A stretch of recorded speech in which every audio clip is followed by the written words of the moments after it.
साथियों नमस्कार, मैं हूं नीरज पटेल और आप देख रहे हैं नेशनल जनमत। मोदी योगी सरकार और उनकी दरबारी बन चुकी इस गोदी मीडिया की लाख कोशिशों के बावजूद किसान आंदोलन टूटने की बजाय मजबूत तरीके से खड़ा होता चला जा रहा है। हरियाणा की जींद में जो किसान महापंचायत आयोजित हुई थी, इस दलाल मीडिया की नज़र में न वहाँ लोगों का हजूम उमड़ा, न जन सैलाब उमड़ा, बल्कि दिखाने की कोशिश सिर्फ इतनी की गई कि वहां मंच टूट गया। हालांकि ये नहीं दिखाया गोदी मीडिया ने कि मंच टूटने के साथ ही साथ वहां भीड़ का रिकॉर्ड भी टूटा था। गोदी मीडिया लगातार साजिशें कर रही है किस तरीके से इस आंदोलन को कमजोर दिखाने की कोशिश की जाए, लेकिन आंदोलन और तेजी से और ज्यादा मजबूती से खड़ा होता दिख रहा है।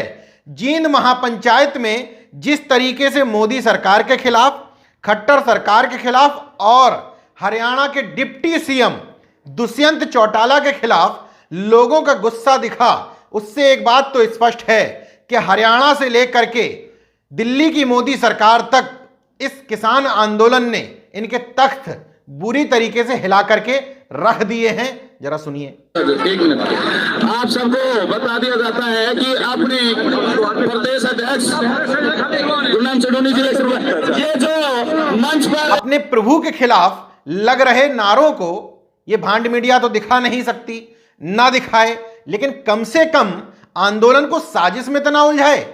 हिंदू मुस्लिम, सिख मुस्लिम तमाम सारे पैटर्न में उलझाने की कोशिश कर रही है दलाल मीडिया।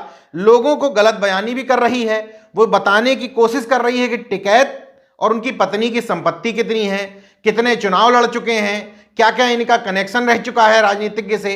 इसके अलावा एक न्यूज नेशन चैनल है जिस पर आजकल दीपक चौरसिया प्रकट होते हैं। उस न्यूज नेशन चैनल के पत्रकार हैं मोहित राज दुबे। उनको भेज दिया गया सिंघू बॉर्डर पर और सिखा पढ़ा करके भेजा होगा, स्वाभाविक है, क्योंकि दीपक चौरसिया को शाम को दिन भर की भड़ास भी निकालनी है कि किस तरीके से किसान आंदोलन जनता को परेशान कर रहा है। अब भिड़ाने की कोशिश यह है कि जब किसान में आपस में फूट ना पड़े तो किसानों को जनता से भिड़वाने की कोशिश कर दी जाए। एक कोशिश पहले भी हुई थी, लेकिन उसमें निकल करके आ गया कि भारतीय जनता पार्टी के तमाम सारे नेता शामिल थे और स्थानीय निवासी के रूप में वही लोग किसानों के ऊपर पत्थरबाजी करवा रहे थे। तो अब एक नया शिगूफा निकाला गया कि जनता परेशान हो रही है। अमूमन मीडिया अपने दिमाग के हिसाब से इस पैटर्न सेट कर लेती है कि किस आंदोलन को जनता का आंदोलन बताया जाए और किस भीड़ को बताया जाए कि उस भीड़ से एम्बुलेंस फंस गई, उस भीड़ से मरीज फंस गए, लोगों को आने जाने में तकलीफ हो रही है। ऐसा ही एक असफल प्रयास कर रहे थे मोहित राज दुबे सिंघू बॉर्डर पर खड़े होकर के।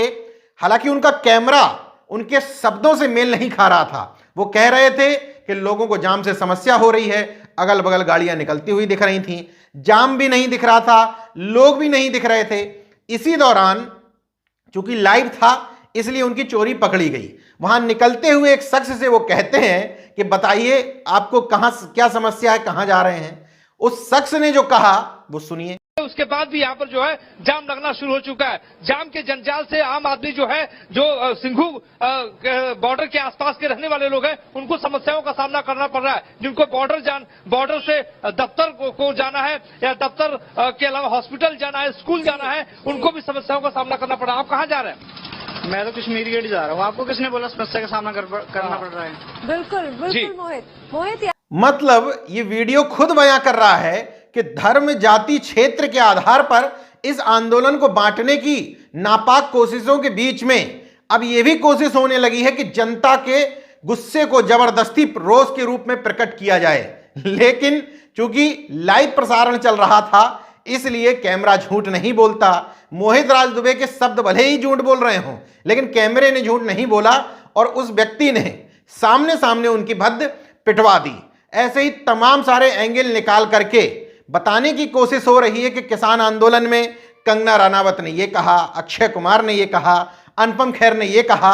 अगर एक अंतर्राष्ट्रीय सेलिब्रिटी रिहाना ने सवाल उठा दिए किसान आंदोलन पर, तो यह खबर नहीं है कि रिहाना समेत अंतर्राष्ट्रीय जगत में किस किस शख्स ने किसान आंदोलन पर सवाल उठाए हैं। ना ही ये एंगल है कि इससे भारत की इमेज भी खराब हो रही है और पूरी दुनिया में भारत की भद्द भी पिट रही है, बल्कि एंगल ये निकाला गया खुद से आप सर्च कर लीजिएगा, टाइप करके देखिएगा जरा कि किसान आंदोलन के बारे में ये गोदी मीडिया किस तरह की हेडिंग्स लगा रही है, तो आपको खबर ये मिलेगी कि रिहाना को कर्नल रावत ने जवाब दे दिया, घेर लिया, अक्षय कुमार ने ये कह दिया, विराट कोहली ने ये कह दिया। कुल मिलाकर के पूरी तरीके से इस सरकार की दरबारी, भाट, चरण वंदना करने वाली जो आप उपमा लगा सकते हैं वो लगा लीजिए। ये गोदी मीडिया अब आपके देश के लिए और देश के मुद्दों के लिए, समस्याओं के लिए एक नासूर बन चुकी है। इसका असली इलाज यही है कि इसको कम से कम अपने घरों में देखा जाए। सोशल मीडिया पर तमाम सारे चैनल जो आपको ठीक लगता हो कि वो लफाजी से दूर आपको ठीक चीजें बताते हैं, सोशल मीडिया पर भी तमाम सारे लोग केवल अपने सब्सक्राइबर की संख्या बढ़ाने के लिए, वीडियोस में व्यूअर बढ़ाने के लिए हेडिंग कुछ लगाते हैं, अंदर उसमें कंटेंट कुछ होता है। लेकिन जो भी आपको पसंद आते हैं कि तथ्यपरक खबर लेके आते हैं, विस्तार से चीजें बताते हैं और सही बताते हैं, उनको फॉलो करें, देखें, आगे बढ़ाएं और अपने घर परिवार के लोगों को भी दिखाएं।